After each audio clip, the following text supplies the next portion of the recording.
Are all types of asbestos equally risky for lung cancer? Imagine walking into a building with old insulation or tiles and wondering if all asbestos fibers pose the same health threat. The truth is, asbestos is a group of mineral fibers that have been used for decades because of their heat resistance and durability. But exposure to these fibers is linked to serious lung diseases, including lung cancer. The question is, do all types of asbestos carry the same risk? The answer is no, not exactly.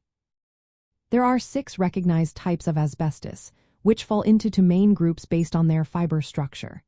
The first group is serpentine asbestos, with chrysotile being the most common. Chrysotile fibers are curly and flexible, making them easier to identify.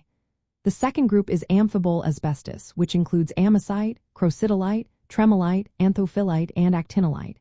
These fibers are straight, rigid, and needle-like. Research shows that not all asbestos types are equally risky for lung cancer. Chrysotile asbestos, which makes up most of the asbestos used worldwide, has been linked to lung cancer, but it tends to be less durable inside the lungs. This means the body may clear chrysotile fibers more easily than amphibole fibers. On the other hand, amphibole asbestos fibers, especially crocidolite and amosite, are considered more potent carcinogens. Their needle-like shape and ability to stay in lung tissue longer make them more likely to cause cellular damage that can lead to cancer. Epidemiological studies support this difference.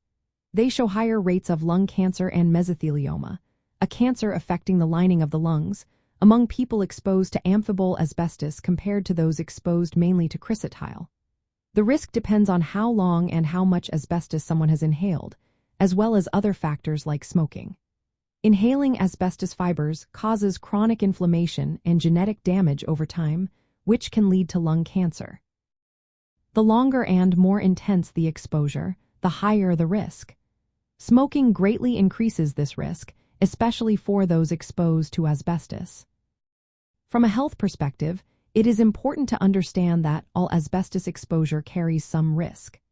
However, amphibole asbestos fibers generally pose a higher risk for lung cancer than chrysotile fibers because of their shape and persistence in lung tissue. This knowledge influences safety regulations, environmental monitoring, and medical checkups for those who might have been exposed. The best way to protect lung health is to avoid asbestos exposure whenever possible. If someone has been exposed, regular medical checkups and lung health assessments are recommended. Quitting smoking is also crucial because it significantly amplifies the risk of lung cancer in people exposed to asbestos. In summary, while all asbestos types are hazardous, amphibole asbestos fibers tend to be more dangerous for lung cancer risk than chrysotile. Recognizing this difference helps in assessing hazards and taking appropriate precautions to safeguard lung health. Always consult healthcare professionals if you suspect exposure or have concerns about lung health.